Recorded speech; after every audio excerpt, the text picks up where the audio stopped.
Hello అండి. ఎప్పుడు బిర్యానీ ఏం తింటాంలే అని ఈరోజైతే చికెన్ ఫ్రైడ్ రైస్ అయితే చేశానండి. చాలా టేస్టీగా వచ్చింది. దానికోసమైతే శుభ్రంగా కడుక్కున్న చికెన్ తీసుకొని ఇక్కడ కనిపించినవన్నీ అందులో వేసి మిక్స్ చేసి ఒక నైట్ అంతా పెట్టేసానమాట. మనకి టైం లేకపోతే ఒక 1 అవర్, 2 అవర్స్ ముందన్నా కలుపుకొని పెట్టుకోవచ్చు. అలా దాన్ని తర్వాత ఇలా ఫ్రై చేసేసి మనం చిన్న ముక్కలుగా కట్ చేసుకొని ఒక 2 ఎగ్స్ తీసుకొని మిక్స్ చేసి పక్కన పెట్టుకోవాలి. అలాగే మనం ముందుగా వండుకున్న రైస్ కొంచెం పదునుగానే ఉండాలండి.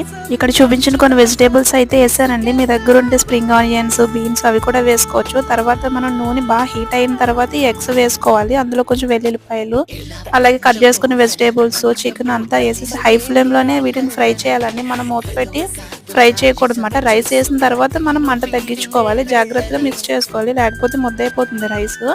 తర్వాత మనకి స్పైసీ తగ్గట్టుగా ఈ మసాలాలని వేసేసి బాగా మిక్స్ చేసుకున్న తర్వాత కొంచెం సోయా సాస్, వెనిగర్ వేసుకోవడమే లాస్ట్లో. అంతేనండి, మన tasty chicken fried rice ready.